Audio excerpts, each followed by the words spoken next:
Hello, Commander. There is latest breaking information or latest intel suggests that B-2 bombers, the B-2 Spirit stealth bombers, these are very beautiful of an aircraft, are now getting deployed towards Diego Garcia. Let me show you where is it. So over this is Asia, clearly, and south of India, there is the British Indian Ocean territories. If you zoom all the way in, you will see the Diego Garcia Air Base. So this is the American Air Base over here, and this is one of the most strategically important base the Americans have. And allegedly, based on the information that we have, up to 7 B-2 is being deployed to this area. So this is according to Maersk Ocean, unprecedented concentration of stealth bombers at this location. And so it's now rumored that something might actually happen in the next 24 hours or so. So prior to this, his update 4 more is adding. Previously there was 3 that was being deployed, and there was actually a KC-135 refilling, air-to-air refilling happening for this, and we have other sources confirming this information. So Andy, which is probably he monitors airplanes, probably from UK. So he used a lot of terminologies I'm not very familiar with, but so they're being cleared to go towards Diego Garcia from the Yemen Air Force Base, AFB's Air Force Base, and they will be entering Australian airspace, and then they actually meet with the KC-135, the refilling aircraft. So this aircraft actually took off from Australia, flying towards the waypoint where the stealth bomber is probably going to intersect. And so this, based on the Ocean Defender, the estimation is that they will be refilling at least a pair of the B-2 stealth bombers from the Yemen Air Force Base in Missouri, heading towards Diego Garcia over in the Indian Ocean. So the previous time the B-2 was deployed was to attack the Houthis in Yemen. So so this was a old article in October 2024, and there was massive explosion as the stealth bombers hit underground ammunition depot. So that caused some massive explosion, a lot of excitement during those times. And so this time around, with such a massive deployment of 7, which is actually quite a lot, we might see some very massive bombing campaign on the Houthis again. There's a high possibility that this might actually happen. If you're looking at the distance involved from the British Indian Ocean territories, it's around 4,000 kilometers towards the Houthi controlled area in the north, in the western part of Yemen, northwestern part of Yemen. That's where the Houthis territories are. So 4,000 kilometers range.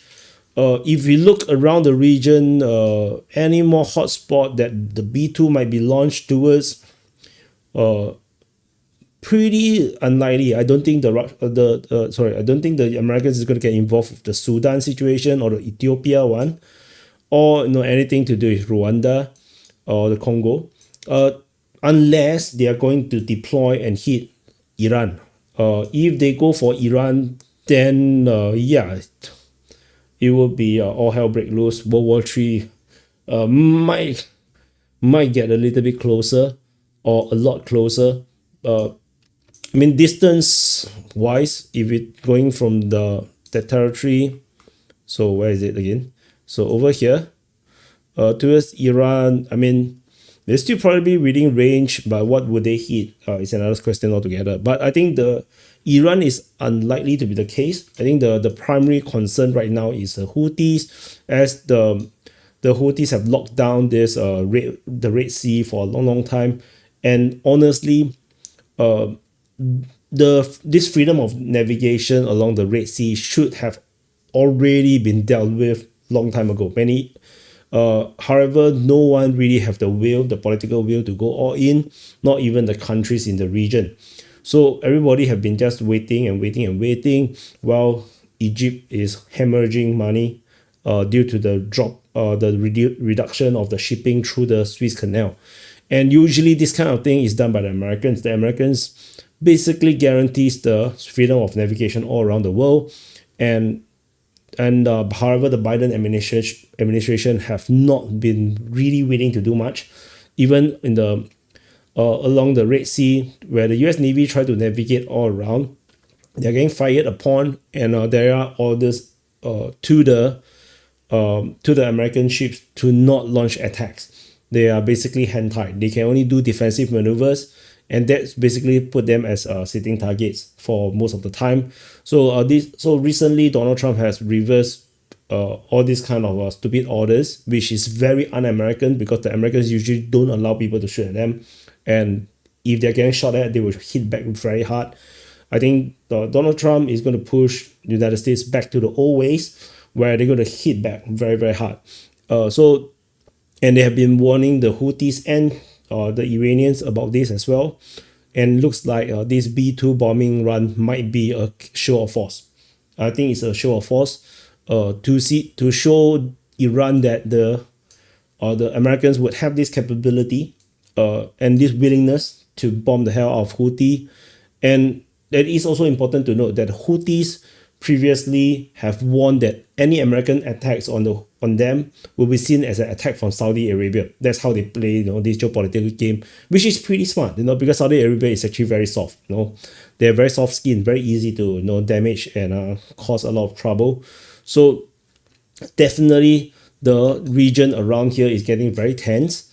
We shall see how this continue to play out. I will update this. And of course, this is also, you can see, this is something different from the DPA War channel, which is something I want to do. The Ukrainian sit rep will be now putting back to the main channel, as I need to maximize the revenue. It didn't seem to work out when I tried to publish on both sides. It basically tanks the video on the War channel, which is, as you can see how the algorithm works. It basically don't allow, it basically makes competition between channels very fierce, and there's basically no way to get out. There's no way to really excel when you have channels with entirely similar audience.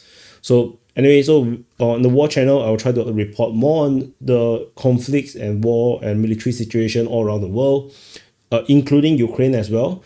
But the main reports, like the frontline changes report and the situation report, will be on the main channel. So anyway, I'll keep you guys updated on this situation if anything happens, and I'll see you guys. Commander, I'll see you guys in the next update.